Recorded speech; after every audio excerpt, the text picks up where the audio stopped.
The deadly wildfires in California continue to wreak destruction today. Thousands of acres are burning in more than a dozen active fires across the state. A total of 31 people are known to have died, and more than 230 are still unaccounted for. Easy, easy, can't see. Just go easy now. Easy. Dad, the car's heating up. It's gonna explode. Oh, Jesus, God, help us. All right, slow it down. Okay, slow it down so we can see, Jess. Dad, what if a tree falls on us? Okay, slow it down. Please, God, help us. You're doing good, you're doing good. Oh, my God. Dad, we can't get out. I'm getting out.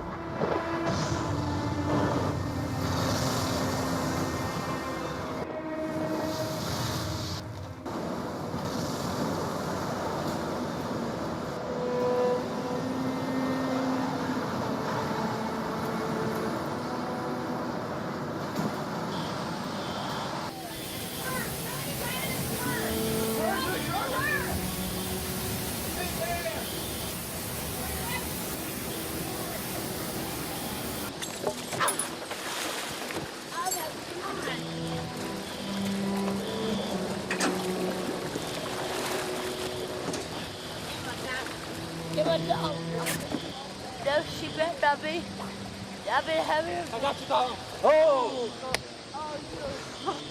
Tens of millions of people face the threat of flooding, with forecasters predicting the storm system will stall over the region. At least 6 states are under flood watches or advisories. Iowa is especially hard hit, with nearly a third of the state under a flash flood watch through the afternoon. I've never heard cows beller like that. It wasn't a normal sound. It was a panic that they were in. It was absolutely heart-wrenching. This is the only cow that we found alive. Probably the most humbling thing is knowing that you had absolutely no power to save them. My dad's farmed here for 47 years. He's never seen water here. You know, if we'd ever seen water here, you know, we would not have exposed our animals to it. In order to fulfill my solemn duty to protect America and its citizens, the United States will withdraw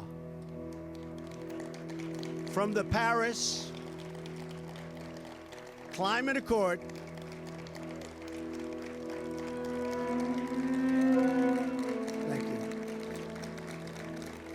So we're getting out.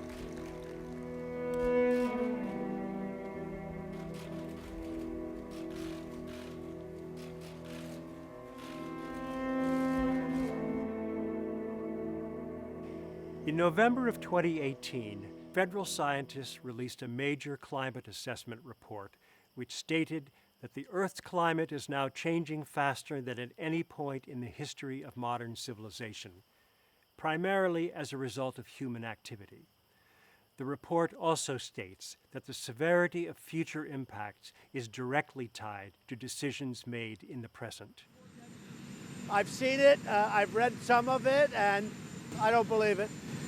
No, I don't believe it. Right now we're at the cleanest we've ever been, and that's very important to me. But if we're clean, but every other place on Earth is dirty, that's not so good. So I want clean air, I want clean water, very important. Coal burning is the major cause of global warming. The carbon that smokestacks put into the air today stays in the air and accumulates. It will still be contributing to warming more than 100 years from now.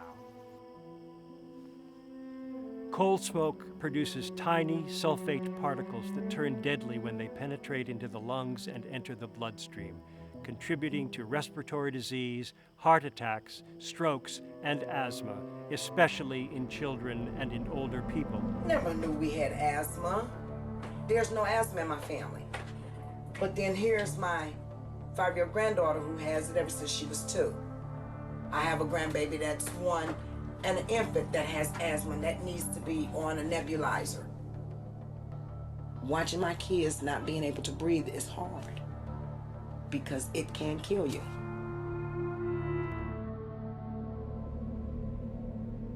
I have heard talk of that this is one of the most toxic areas in the country.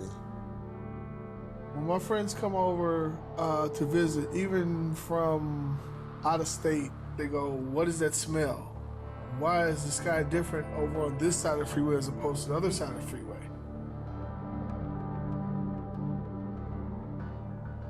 My mother's sister is in remission. She has cancer. My mother's brother died of cancer. My godmother, who lives across the street, also passed away, and she died of cancer. My neighbor across the street died of cancer. My mother passed away in 2003 from lung cancer. My mom was a healthy person. She was a nurse. I'm sorry.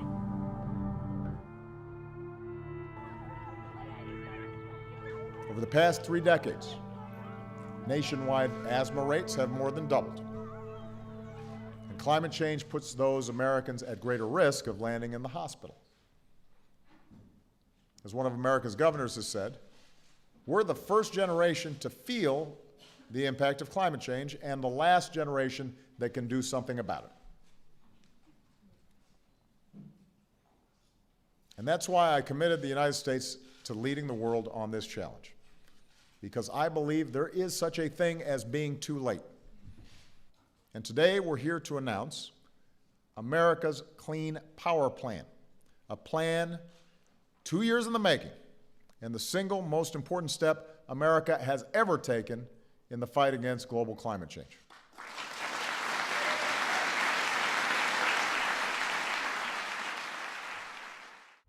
Obama's Clean Power Plan shut down more than 300 old coal-burning power plants and put rules in place to promote the construction of new power-generating plants which use only non-polluting renewable sources of energy. The cost of solar energy in the United States has dropped 80% in the last decade, and the solar industry now employs more workers than the coal, gas, and oil industries combined. But since taking office, the Trump administration has been working to undo the Clean Power Plan and revitalize the coal industry. I guess they like what we're about to sign. First, today's Energy Independence Action calls for an immediate reevaluation of the so-called Clean Power Plan. Perhaps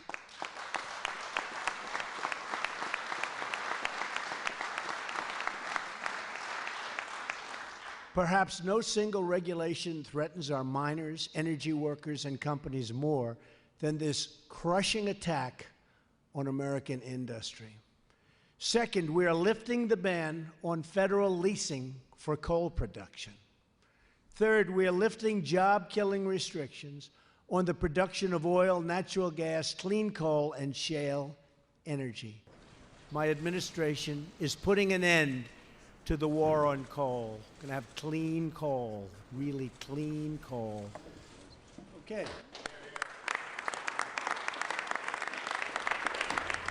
Not only is this administration dropping the requirement for rigorous pollution controls on existing plants and basically allowing them to burn all the coal they want, they are also changing the rules to allow the construction of new coal-burning plants. And to feed the demand for coal, the administration is opening up millions of acres of public lands to new mining. As a result of these energy policy rollbacks, hundreds of millions more tons of carbon emissions will be dumped into our atmosphere.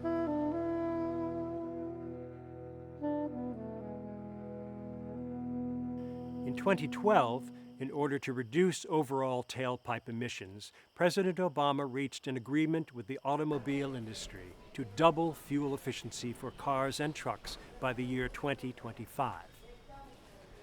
Engineers and scientists agreed that getting 54 miles per gallon by then was realistic, and they estimated that these new emission standards would prevent more than 6 billion tons of carbon pollution from getting into the atmosphere.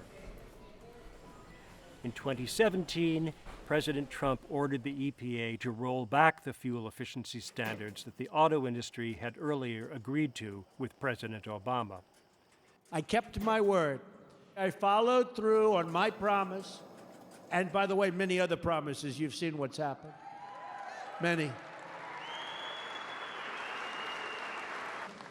The assault on the American auto industry, believe me, is over.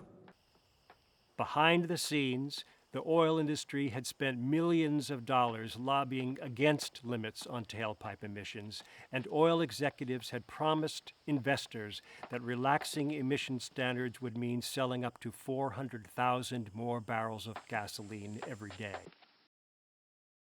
Along with slowing the development of more fuel-efficient cars and making the American auto industry less competitive worldwide, analysts estimate that between now and 2035, these weaker rules will cause an extra 900 million metric tons of carbon dioxide to be dumped into the atmosphere. But as one lobbyist said, Americans should be able to buy the vehicles they prefer.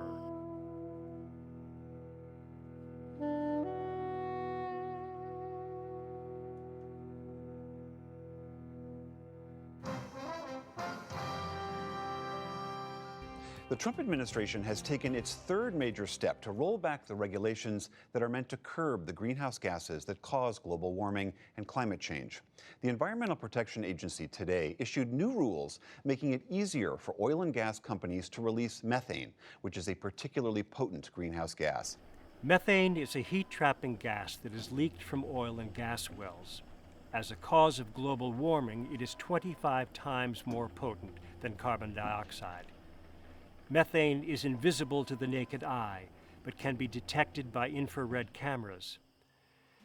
The U.S. oil and gas industry emits 13 million metric tons of methane each year, nearly 60% more than industry estimates, and enough to offset much of the climate benefits of burning natural gas instead of coal.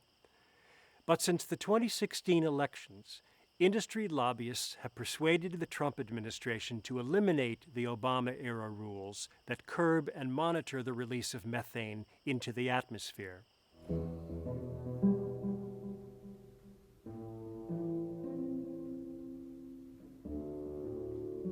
The Trump administration announced today it's rolling back parts of the Endangered Species Act, weakening rules meant to protect threatened animals. White House officials say it's part of the effort to ease regulations on businesses and industries like mining, oil drilling, and development. The New York Times reports it this way, quote, "The changes will make it harder to consider the effects of climate change on wildlife when deciding whether a given species warrants protection. They would most likely shrink critical habitats and, for the first time, would allow economic assessments to be conducted when making determinations."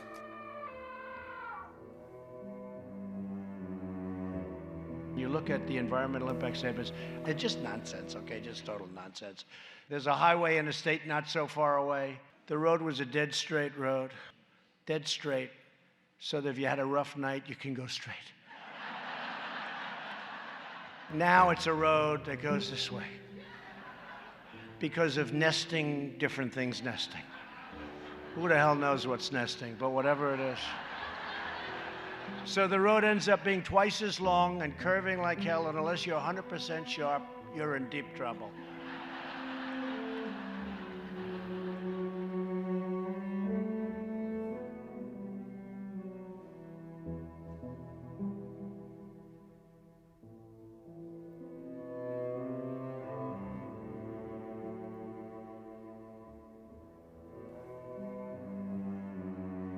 "2019 is the year when new oil and gas leases are being auctioned off on 9 million acres of public land in western states.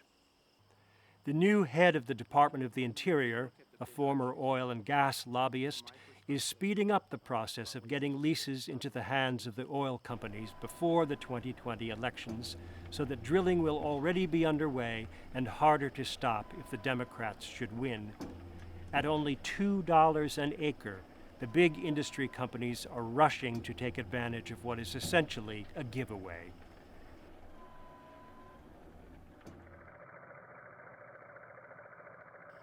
The chief executive of ExxonMobil announced plans in 2018 to invest more than $220 billion over the next 7 years to substantially increase their oil and gas production and thereby triple the company's profits by the year 2025.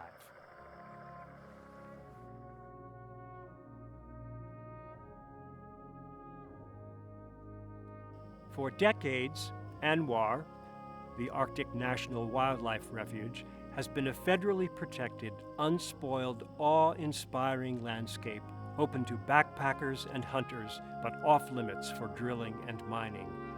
The Trump administration will now open up all 19 million acres to the oil and gas industry. The Arctic is at the forefront of opportunity and abundance. It houses 13% of the world's undiscovered oil, 30% of its undiscovered gas, and an abundance of uranium, rare earth minerals, gold, diamonds, and millions of square miles of untapped resources. And its centerpiece, the Arctic Ocean, is rapidly taking on new strategic significance. Steady reductions in sea ice are opening new passageways and new opportunities for trade. This could potentially slash the time it takes to travel between Asia and the West by as much as 20 days. One day, a friend of mine who's in the oil business called, "Is it true that you have ANWR in the bill?" I said, "I don't know. Who cares? What does that mean? What does that mean?" He said, "Well, you know, Reagan tried. Every single president tried, and not one president was successful in getting it." I said, "You got to be kidding. I love it now." And after that, we fought like hell to get ANWR. He talked me into it. This executive order reverses the previous administration's Arctic leasing ban. So hear that.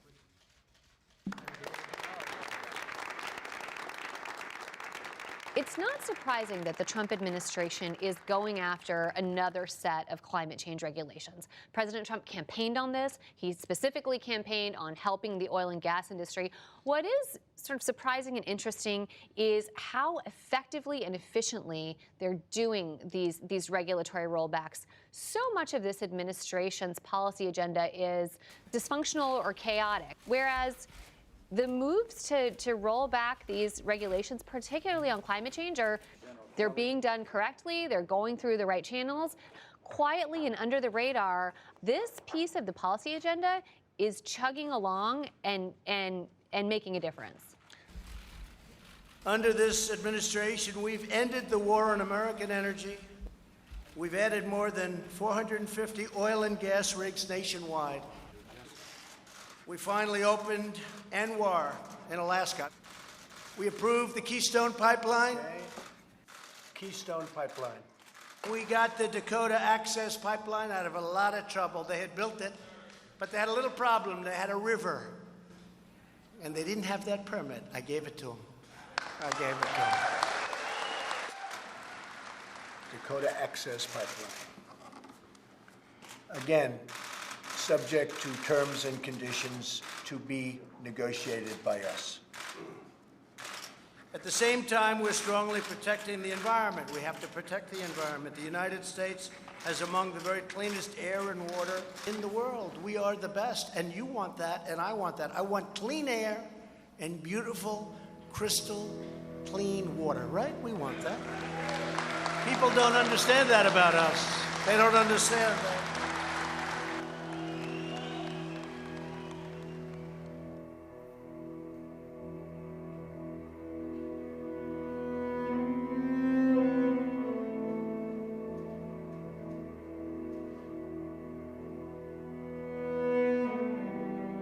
According to the United States Refugee Agency, displacement of people linked to climate change is not a future hypothetical. It is a current reality. Mira, hubo mucha sequía. Las milpas, la mazorquita es pequeña. Yo siempre he pasado la pobreza, pero jamás he querido abandonar mi tierra, porque yo creo que no hay un lugar donde te sientas más cómodo que en tu tierra. Pero igual cuando ya sientes el hambre, que el hambre ya te trae encima, que tal vez tus hijos te están exigiendo, papá, quiero comer de tal cosa, quiero comer comida buena, quiero comer carne. Entonces es ahí donde te llenas de coraje y dices, me voy.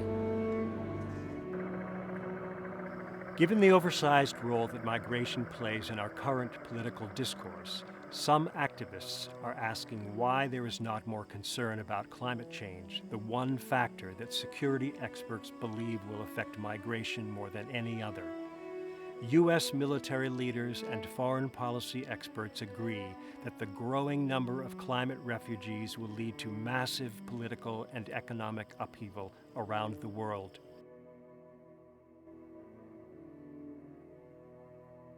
Prior to the 2016 election, our government's policies for protecting our environment were based on the evidence of science. This is especially critical when it comes to climate change, the consequences of which we are already experiencing.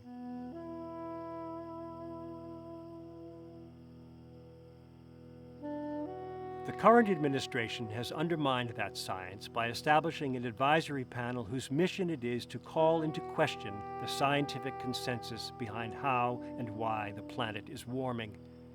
William Happer, a member of the National Security Council and a longtime denier of climate science, has been appointed to head the panel. So you really do see it as a non-problem, not as something worth investing in. Absolutely. I think not only a non-problem, I see the CO2 as good. You know, let me be clear. I don't think it's a problem at all. I think it's a good thing.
In October of 2018, 91 scientists from 40 countries issued an alarm.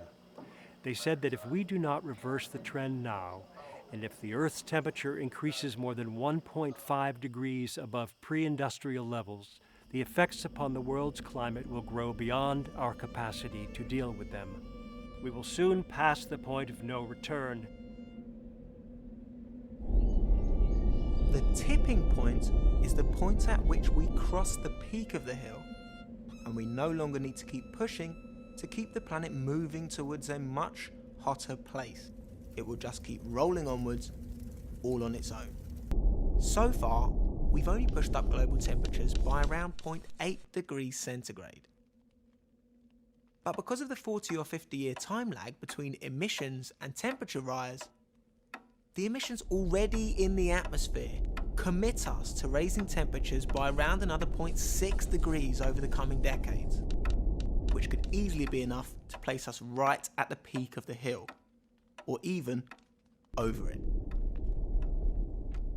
If we do pass this critical threshold, global temperatures could soar by as much as 6 degrees. If this happens, the natural world will suffer a mass extinction event which will wipe out the majority of the plants and animals with which we currently share the planet. These are extraordinary times. Preventing runaway global warming is the single most important task in all of human history, and it's fallen to us to do it. If we don't, then everything else we work to achieve in our lives will be destroyed or become meaningless. Those who came before us didn't know about this problem, and those who come after will be powerless to do anything about it. But for us, there's still time. We better get a move on though.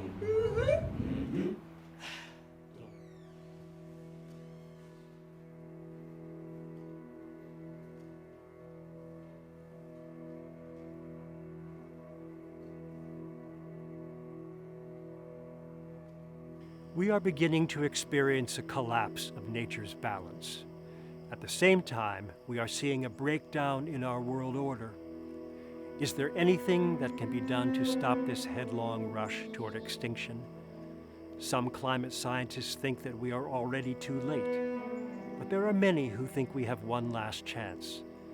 The UN scientists say that the world has just over a decade to get climate change under control. Our personal lifestyle choices do matter, and even more important, it matters that we elect leaders at all levels of government who understand the urgency of the climate crisis. But many may want to do more by joining a number of growing international movements that are saying no to systems that are killing us and yes to the new ways of living together on this earth. We shall be known by the company we keep, by the ones who circle round to tend these fires. We shall be known by the ones who sow and reap the seeds of change alive from deep within the earth. It is time now. It is time. We live in a strange world where children must sacrifice their education in order to protest against the destruction of their future. Where people who have contributed the least to this crisis are the ones who are going to be affected the most. Where politicians say it's too expensive to save the world, while spending trillions of euros subsidizing fossil fuels. We shall be known by the company we keep, by the ones who... We live in a strange world, where no one dares to look beyond our current political systems, even though it's clear that the answers we seek will not be found within the politics of today. We are now standing at a crossroads in history. We are failing, but we have not yet failed. There is still time to fix this. It's up to us. We live in a strange world, but it's the world that my generation has been handed. It's the only world we've got. Turning, we shall learn to lead in love. In this great turning, we shall learn to lead in love. We shall be known by the company we keep, by the ones who circle round to tend these fires. We shall be known by the ones who sow and reap the seeds of change alive from deep within the earth. It is time now. It is time now that we thrive. It is time we lead ourselves into the well. It is time now, and what a time to be alive. In this great turning, we shall learn to lead in love. In this great turning, we shall learn to lead in love. In this great turning, we shall learn to lead in love. In this great turning, we shall learn to lead in love.